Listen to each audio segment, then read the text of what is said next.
میرے دوستو، آج ہم اللہ پاک کی معرفت سے ناآشنا ہیں، اللہ کو نہیں جانتے کہ اللہ کون ہے۔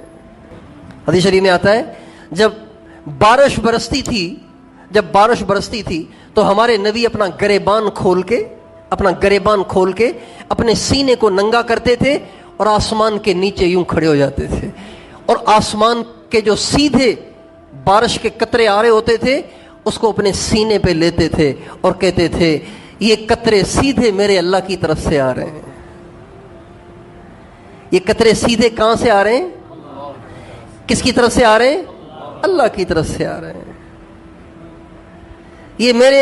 یہ قطرے سیدھے میرے اللہ کی طرف سے آ رہے ہیں، ان کی یہ کہیں سے کہیں آلودہ بھی نہیں ہوئے، سیدھے اللہ کی طرف سے آ رہے ہیں۔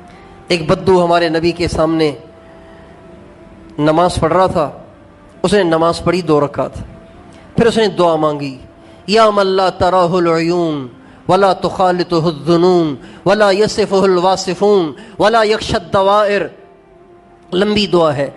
یہ دعا وہ پڑھ رہا تھا، اس میں اس نے عجیب و غریب اللہ کی تعریف کی۔ جب وہ نماز پڑھ کے فارغ ہو گیا تو آپ علیہ السلام نے اس کو بلایا، اور آپ علیہ السلام کے پاس اس وقت کھجور کی گھٹلی جتنا سونا رکھا ہوا تھا۔ سونا، کھجور کی گھٹلی جتنا سونا، یہ بڑی قیمت کی چیز ہے۔ کھجور کی گھٹلی جتنا سونا آپ کے پاس رکھا ہوا تھا، آپ نے وہ اٹھایا اور اس کو بلا کے اس کو مرحمت فرمایا، پھر فرمایا تمہیں پتہ ہے یہ گھٹلی کا یہ اتنا سارا سونا میں نے تمہیں کیوں دیا ہے؟ میں نے تمہیں کسی رشتہ داری کی وجہ سے نہیں، کسی اور وجہ سے نہیں، بلکہ تمہیں اس لیے دیا ہے کہ تو نے میرے رب کی تعریف بہت اچھی کی ہے، تو نے میرے اللہ کی تعریف بڑی اچھی کی۔ آج ہم اللہ پاک کی عظمتوں سے ناآشنا ہیں، اس لیے نماز پڑھنے کو دل نہیں کرتا، ذکر کرنے کو دل نہیں کرتا، قرآن پڑھنے کو دل نہیں کرتا۔ جو اللہ پاک سے پیار کرتے ہیں، اللہ پاک کی عظمت سے آشنا ہیں، اللہ پاک کی پہچان رکھتے ہیں، وہ تو تلاش میں رہتے ہیں کہ فارغ ہوں اور نماز میں مشغول ہو جاؤں۔ ایک بہت بڑے بزرگ گزرے، حضرت مولانا عبد الواحد لاہوری رحمۃ اللہ علیہ، ہمارے ایک بہت بڑے بزرگ گزرے، حضرت امام ربانی مجدد الف ثانی رحمۃ اللہ علیہ، یہ ان کے خلیفہ تھے مولانا عبد الواحد لاہوری رحمۃ اللہ علیہ۔ ایک دن اپنے آخری زمانے میں، انتقال سے کچھ عرصہ پہلے، آخری وقت میں، اپنے بڑھاپے کے وقت میں فرمانے لگے، ہائے، اپنے جو قریب بیٹھے ہوئے تھے مقربین، ان میں سے کسی سے پوچھا، بھائی جنت میں نماز ہوگی؟ جنت میں نماز ہوگی؟ کہ حضرت جنت میں نماز کیسے ہوگی؟ جنت تو جزا کی جگہ ہے، انعام کی جگہ ہے، اعمال کی جگہ تھوڑی ہی ہے۔ اعمال یہاں کرنے ہیں، وہاں اس کا انعام ملے گا، وہاں نماز نہیں ہوگی۔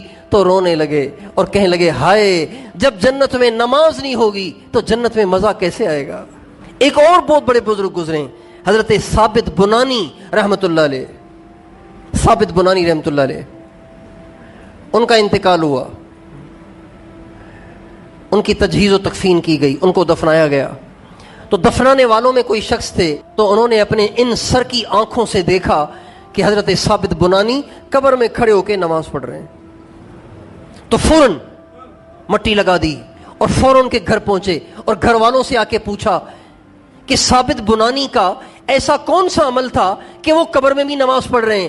تو وہ کہنے لگے، 40 برس تک انہوں نے عشاء کے وضو سے فجر کی نماز پڑھی۔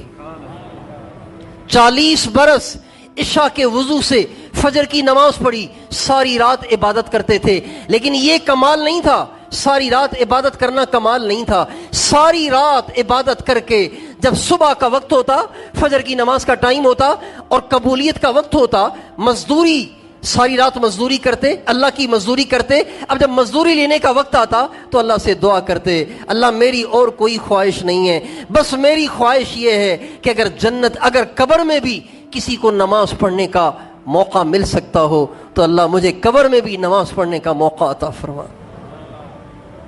40 برس مسلسل ساری رات کی عبادت کے بعد دعا مانگی تو کیا مانگی کہ اللہ قبر میں بھی نماز پڑھنے کا موقع دے۔